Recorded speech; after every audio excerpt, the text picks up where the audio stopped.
Nos han pedido que hablemos de las reformas indispensables en las políticas públicas.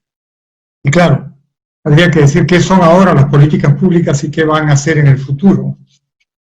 Lo primero es recordar que en el Perú hay unos cambios que ahora sí ya son indispensables para aprobar, implementar, seguir y evaluar políticas y planes que son los que nos afectan. Perú tiene un marco general en un sistema nacional de planeamiento, ¿no?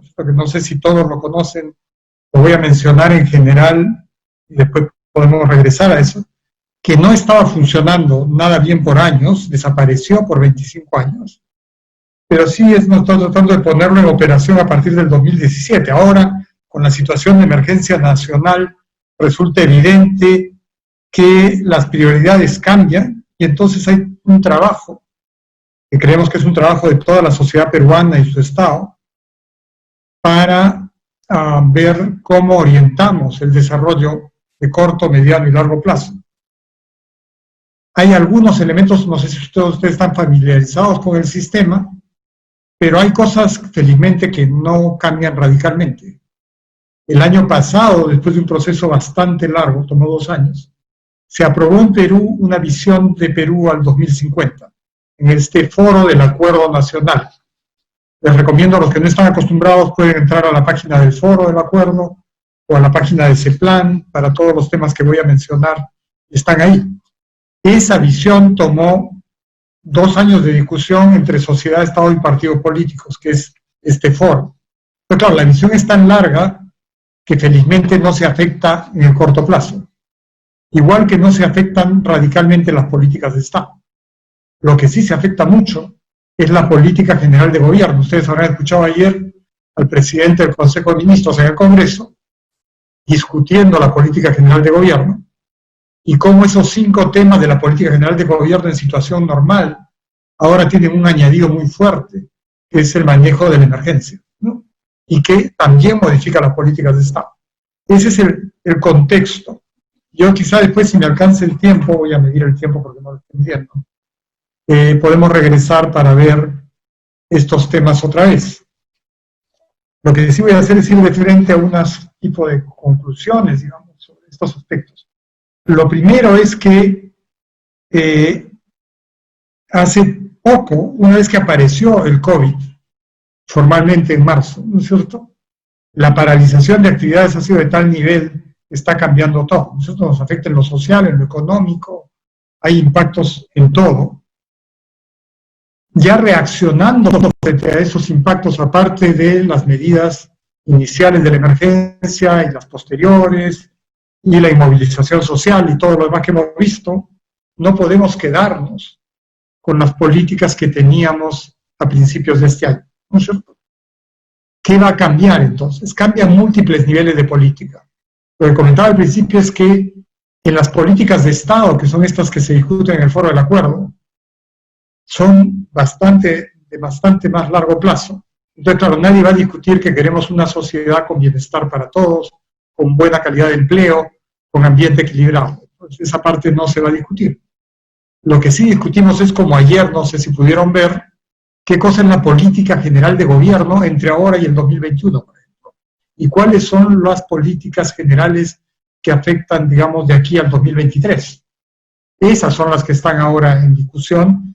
Lo que ha hecho la pandemia ha paralizado de actividades, ha paralizado también el seguimiento y evaluación de políticas en el marco del sistema, y ahora lo estamos tratando de retomar. Pero entonces, prioridades. ¿Y por dónde van las prioridades entonces en este momento? Estábamos hablando de que las cosas han cambiado mucho desde marzo, y que una de las cosas que tiene naturalmente que cambiar, y muy fuerte, son las prioridades, y esas prioridades van a afectar la formulación de política. ¿Qué es lo que ha cambiado más recientemente, bastante radicalmente, respecto, por ejemplo, a la política general de gobierno y que se ha discutido ayer en el Congreso? La política general de gobierno actual, la que iba hasta el 2021, porque son periodos de 5 años, incluye estos 5 ejes que todos habrán escuchado hablar: integridad, lucha contra la corrupción, institucionalidad, desarrollo y crecimiento económico sostenible, desarrollo social y descentralización efectiva. Esas eran las 5 cosas que estaban en... Ahora, ¿qué ha cambiado? Por ejemplo, en una discusión de reorientación de prioridades de Estado, se acaba de aprobar ahora en mayo un compromiso que habla de la protección de la vida. Entonces, con cosas que uno estaba acostumbrado a entrar por el lado económico, ¿no es cierto? Y ver la producción, la productividad, cómo nos va, cómo se genera empleo. Ahora aparece que ese no es el primer tema de entrada, por ejemplo, en cualquier área geográfica, sino que la primera pregunta es cómo evitamos daños, cómo hacemos que no se muera la gente, cómo hacemos que no se dañe por causas que sí pueden ser evitadas, ¿no es cierto? Y esa es la declaración, ustedes la pueden leer en el Foro del Acuerdo Nacional o en nuestra página web. Es un compromiso, dice, para la protección de la vida. ¿Qué significa la protección de la vida?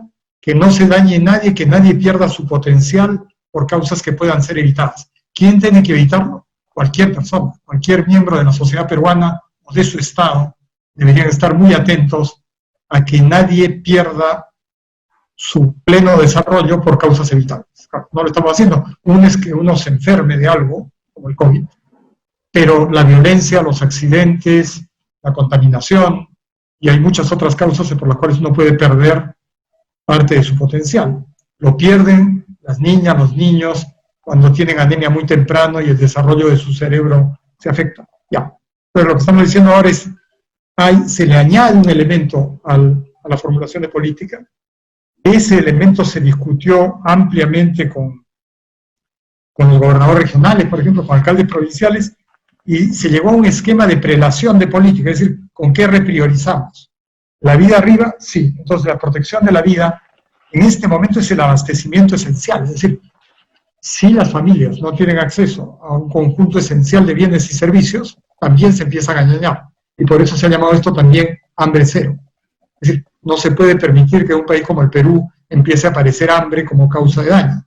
Sin embargo, está a la puerta.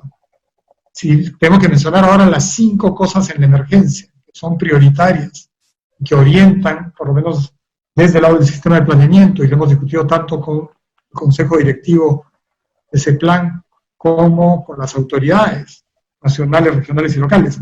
Son 5 temas. Arriba la protección de la vida, y eso es salud, alimentación, evitar daños, el abastecimiento, y ese abastecimiento tiene que ver con las cadenas de producción, con los mercados, con la inocuidad alimentaria, con la higiene y con las cadenas que permiten una producción de lo esencial. Otro tema que sí nos pidieron los gobernadores es dónde queda la actitud ciudadana, le llamaron esto. Es la actitud humana, la actitud de las personas, que también lo podríamos traducir como salud mental. Creo que ese es otro factor que tiene obligatoriamente que ser tomado en cuenta. Se dan cuenta, todas esas 4 cosas ahora van antes que nuestra prioridad regular de ver producción, productividad, los factores de producción, los ingresos, los gastos. Todo eso entonces nos lleva a un nuevo esquema de construcción de políticas. Y no sé si todos ustedes saben, pero el próximo año, el 2021, vence nuestro Plan de Desarrollo Nacional, que tenía como fecha el 2021. Eso quiere decir que este año deberíamos estar formulando, y estábamos formulando desde el año pasado, el Plan Nacional de Desarrollo. Se llama Plan Estratégico de Desarrollo Nacional. Se estaba haciendo en base a los trabajos con todas las regiones. Nosotros esperábamos ahora tener avances de 26 planes regionales y que sirvan de insumo al Plan de Desarrollo Nacional. Esa es la forma que dicen las normas que deberíamos construir los planes. No ha sido la forma en que se han construido en el pasado, ¿cierto? Sin embargo, ahora no podemos. O sea, los gobiernos regionales no pueden en este momento hacer evaluación de qué les pasó antes, con sus planes anteriores. Y entonces lo que estamos haciendo ahora es con ellos trabajar desde el nivel provincial, miradas de desarrollo geográficamente ubicadas, son 196 provincias, y definir también acciones inmediatas. Lo estamos pidiendo, en verdad, es un esfuerzo muy grande, cuando sea posible en cada provincia, esa protección de la vida, ¿no es cierto? El evitar daños, una creciente atención a los temas cercanos a eso, y creo que los temas de investigación son indispensables, tanto para entender la situación, como para entender inocuidad alimentaria, por ejemplo, o entender higiene, o entender cómo nos protegemos mejor. Todo eso va a formar las políticas generales. Y el próximo año queremos tener esto como orientador porque el próximo año los partidos políticos que se presenten deberían ser capaces de presentar políticas generales de gobierno como propuesta de plan de gobierno alineadas a estas prioridades nacionales y a una visión de país que acabamos de acordar. Yo creo que ya estoy en el tiempo, todavía no. Sí, ya. Sí, Javier. Quedo ahí y en la siguiente vuelta podemos regresar. Gracias. Hemos visto el gran macro. Comencemos a bajar un poquito más. ¿Qué otros aspectos, qué otras cosas se requieren? ¿Hacia dónde tenemos que ir y qué es lo que tenemos que empujar para no perder ese momento de oportunidad? ¿Hay oportunidades para hacer esto? ¿Qué se necesita? ¿Cómo lo hacemos? Y entonces quiero invitar a Javier. Javier, tienes tus 5 minutos ahora. Sí, yo empezaría por lo de Roxana. O sea, Roxana ha mencionado varias cosas, ¿no es cierto? Ciudadanía es el centro, pero que ahora estamos sin vacuna, ¿no es cierto?, y sin tratamiento. Entonces, va a haber etapas. Yo creo que podríamos enfocarnos a cómo estamos ahora, porque ahora es cuando tienes que actuar. Ahora, un cambio de este tipo, lo que sí les digo es que yo he encontrado resistencias en todos lados, y se encuentra en el lado de sociedad y en el lado de Estado, a repensar esto desde la persona, a pesar que lo venimos diciendo hace 40, 50 años, ¿no es cierto? Igual Alma Ata era lo mismo en salud primaria, ¿no es cierto? Y recién lo estamos retomando ahora. Entonces, si ponemos a la persona realmente al centro, el ser humano al centro, y asegurar condiciones de pleno desarrollo humano, es básicamente lo que estamos diciendo. ¿Cómo se generan las condiciones de pleno desarrollo? Que visto desde el otro lado, era esto que mencioné, que ya lo tenemos acordado, por lo menos en los mecanismos de acuerdo de Estado y con las autoridades, es ese que nadie pierda su potencial por causas evitables. ¿Qué significa eso? ¿Qué actitud significaría? Y va a ser muy difícil, o sea, con todos, con sociedad y Estado, creo que tenemos una resistencia a no tocar el tema. También es una actitud preventiva en todo, que también se tocó. Es decir, ¿somos capaces de prevenir las cosas en el Perú? No. Y ahora, nosotros hace 3 años que venimos discutiendo desde el sistema de planeamiento, la necesidad de todos tengan un plan de continuidad operativa, por ejemplo, o un plan de contingencia. No los tenemos. No los tenemos en las 2.800 entidades públicas, a pesar que está en la guía de ese plan, indicado, acordado con CENEPRED, con INDECI, con el sistema de gestión de riesgos. Otra vez, ¿qué es gestión de riesgos? ¿Cómo aprendemos a percibir peligro y actuar en consecuencia? Todo eso tendría que ver, pero la primera pregunta es, ¿de quién me estoy ocupando? Entonces sí, es de los actuales 34 millones, futuros 35, 40 millones de habitantes, y cómo se diseña. Y ahí es donde ahora hay un tema que hoy día tiene que ver con DNI, si tengo teléfono, y si uno el DNI con el teléfono, me ubico en algún sitio y veo si tengo COVID o no. Por ejemplo, ese es el mecanismo y debió hacerse los traslados a depósitos en cuenta en el teléfono, en vez de hacer cualquier otra cosa, por ejemplo. No hemos sido capaces de hacer eso.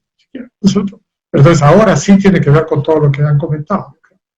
Una operación ideal, que es la que estábamos hablando, preguntándole a los responsables, tanto públicos como privados, si estamos viendo cómo se va a hacer el control del COVID, ¿no es cierto?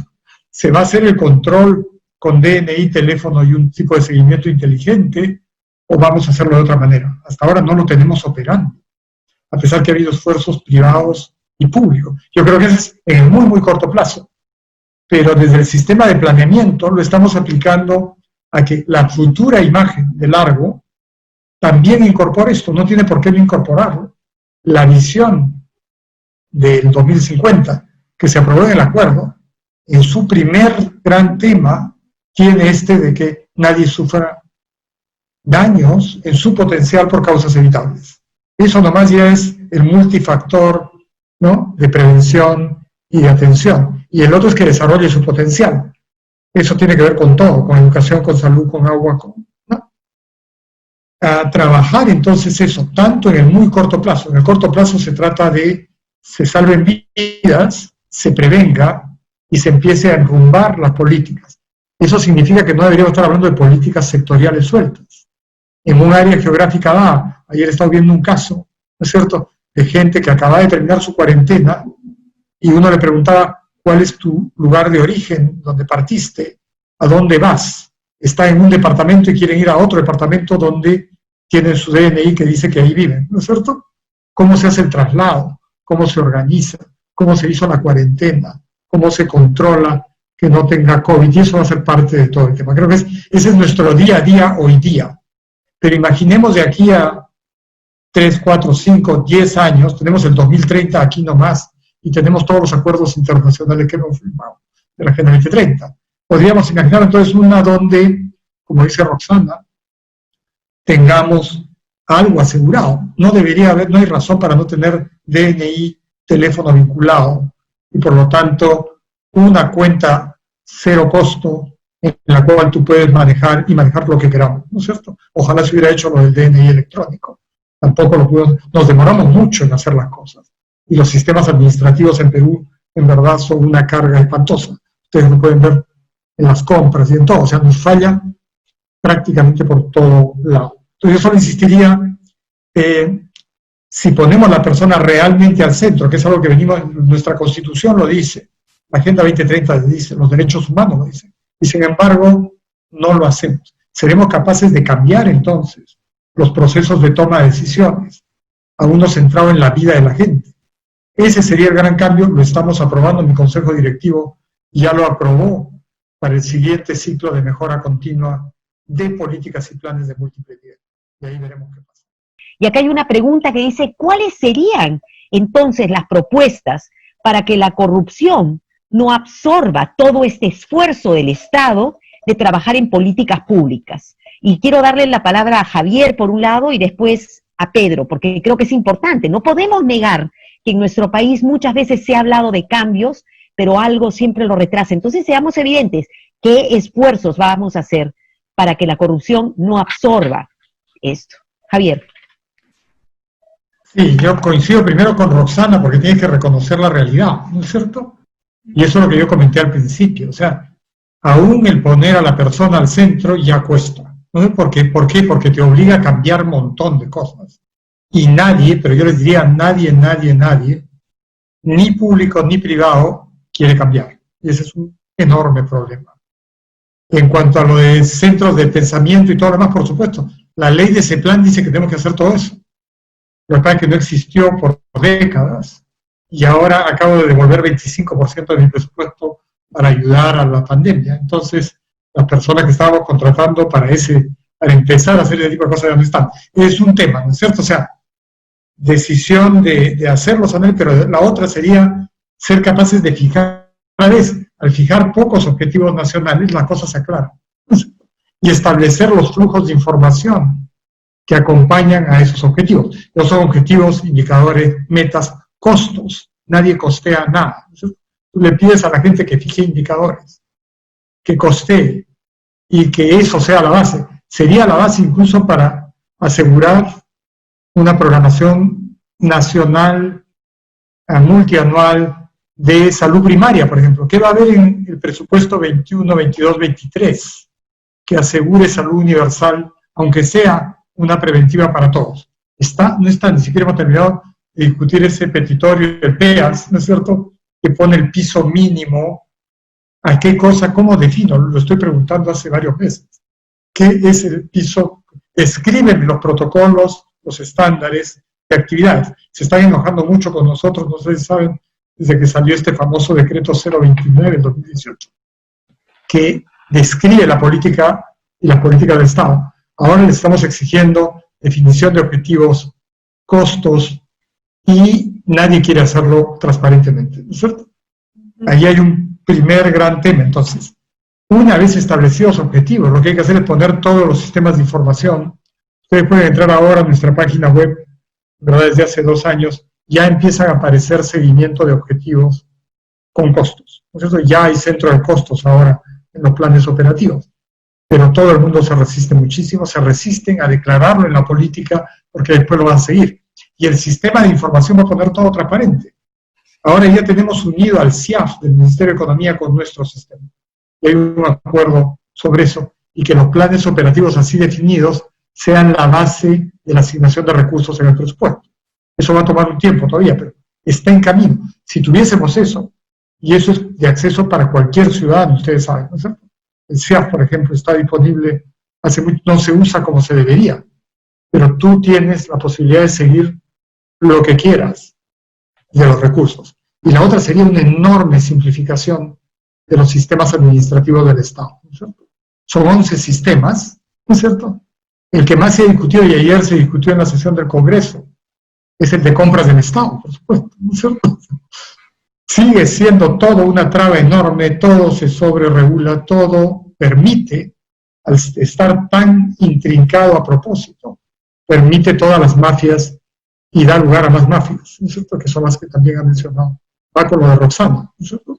Están enquistadas en todos lados, ¿no es cierto? Pero ¿cuál sería la forma? Pocos objetivos claros, ahora tenemos la oportunidad. Si yo pongo a la persona al centro, cambia todo, ¿se dan cuenta? O sea, lo estamos proponiendo y ya lo hemos propuesto desde el sistema de planeamiento. Hay que ver si logramos que se ponga o no. Lo vamos a volver a llevar, pero al foro del acuerdo del Consejo de Ministros, ¿no es cierto? Y si se pone un objetivo claro, entonces tú notas, programas y apuntas, costeas, sabes cuánto cuesta y se va a poder percibir los beneficios. Pero eso deja fuera un montón de gente, ¿no es cierto? Y le quita plata a muchísima gente. Tenemos ahora 180.000 millones de presupuesto. Yo soy vice de Economía varias veces, ¿no es cierto? Cuando yo fui vice de Economía, una de las primeras veces, teníamos 30.000 millones de soles de presupuesto. Hemos pasado de 30 a 60, 90, 120, 150, 180, y ahora además le estamos metiendo un empujón adicional, ¿no es cierto? 180.000 millones. ¿A dónde se fue la plata todos estos años? ¿Cómo no hemos sido capaces de cerrar brechas? ¿A dónde se fue la plata a ser reforzada por un montón de formas de comportamiento inadecuado, falta de transparencia, falta de sanción y falta de tener objetivo? Si no tengo objetivo claro, no puedo controlar, ¿no es cierto? ¿Qué control va a haber si no defino el objetivo? Y eso es lo que hemos tenido en las últimas décadas, con millones de millones tirándolos a la basura. Cambio. Muchas gracias. Transparencia, sistemas de información, simplicidad, dejar la sobreregulación. Aquí hay otra pregunta, es una pregunta para Javier. ¿Cómo podríamos hacer para articular políticas públicas con lo que se hace desde muchos organismos de sociedad civil, ONGs, organizaciones, colegios profesionales, la academia, para fundamentar mejor lo que se requiere ejecutar a nivel del gobierno, generando espacios adecuados de discusión y de concertación, donde el acuerdo nacional y otras instancias juegan un rol muy activo? O sea, ¿cómo hacemos para articular esas políticas públicas ya con todos los agentes? Sí, una de las cosas que me sorprendió más cuando entré a CEPLAN, empecé a preguntar, pues, ¿no es cierto?, ¿por qué la ley del sistema que está ahí nunca había sido usada? Y este año es el primer año que estamos tratando de usarla plenamente. ¿Qué dicen las normas? Yo diría, si ustedes revisan las normas del año 2002, hubo el cambio en la Constitución para iniciar el proceso de descentralización. Inmediatamente la primera ley, después del cambio de la Constitución, que es la única parte de la Constitución que habla de planes, es la que habla de los planes de desarrollo concertado, ¿sí? No sé si ustedes lo recuerdan, pero está ahí en la Constitución. Si ustedes revisan la Constitución, no hay una sola mención a plan. Eso es algún sesgo natural que llega a algún lado, ¿no es cierto? Entonces, apareció la palabra plan de desarrollo concertado. Ustedes pueden ver la historia de cómo eso se formó el año 2001, con las mesas de concertación y otras cosas. Se hicieron los primeros planes de desarrollo concertados masivamente. ¿Qué significa desarrollo concertado? En la Constitución misma dice concertado, por ejemplo, para los gobiernos regionales, con la sociedad y los gobiernos locales. Ese mecanismo no se ha usado. Este era el año pasado. Si quieren les cuento el mecanismo muy rápidamente. O sea, existen los mecanismos, no han sido usados. El año pasado, después que tuvimos la visión aprobada, se empezaron a hacer reuniones con todos los gobiernos regionales y provinciales. ¿Cuál es el mecanismo?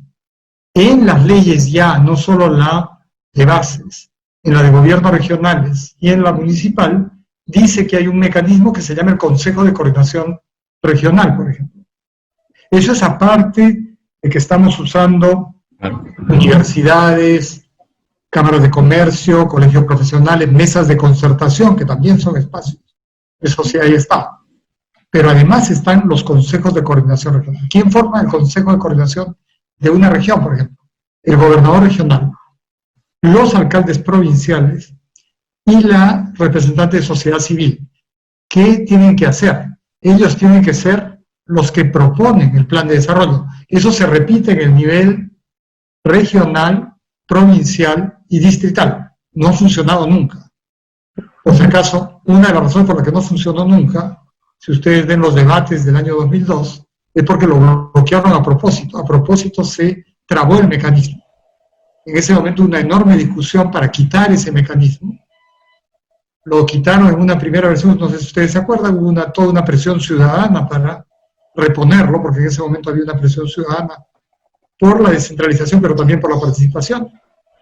Y este es el primer año ahora, como ahora estamos en virtual, va a ser posible. ¿Por qué no podía hacerlo con los regionales? Ya lo hicimos el año pasado y lo estamos haciendo ahora. Acabamos de tener reunión en varios departamentos donde el gobernador regional convoca a los provinciales, tiene a los representantes de sociedad donde se discute los elementos del plan de desarrollo, igual que estamos discutiendo el acuerdo, y estamos pidiendo un equipo ampliado donde está la universidad, que es importantísimo, porque si no investigamos estas cosas en un país tan complejo, ¿cómo tomamos decisión? Las cámaras de comercio que de alguna manera representan sobre todo a MIPES y demás, que no la representa, por ejemplo, en el Acuerdo Nacional, la CONFIEP, hay una queja permanente, y colegios profesionales. Y cuando nos falla, tenemos a la mesa en su lado de sociedad para que represente adicionalmente a los que no están incluidos. Entonces, están los mecanismos. ¿Qué pasa cuando uno baja a un provincial? A veces un provincial tiene 30 distritos, y a propósito en la ley pusieron que tenía que ser presencial del alcalde, y nunca logran tener quórum, porque además de esos tienen que tener a los de sociedad, que es un mecanismo muy complejo, además los regidores. Termina siendo una asamblea de 50, 100 personas que era imposible en esa época movernos. Lo que yo le he pedido a todo el mundo es que me hagan esto en virtual ahora, y sí vamos a poder. Este primer año, para construir el plan de desarrollo, acomodé este año, ya se está haciendo y ya hemos tenido las reuniones de consejos de coordinación, por si acaso, regionales. Y ese es el mecanismo. Lo importante creo que es, uno, tenemos una geografía muy compleja. Lo primero que tenemos conocimiento de realidad. Ahí es donde el conocimiento de realidad tiene que aparecer en la primera parte del ciclo de formulación de política. Entonces, si le pedimos a todos, conozcamos realidad para inducir mejoras en calidad de política con pocos objetivos. ¿Cuál es el primer objetivo ahorita? Defender la vida de la gente y que nadie pierda su potencial por causas evitables. Y construyamos todo lo demás alrededor.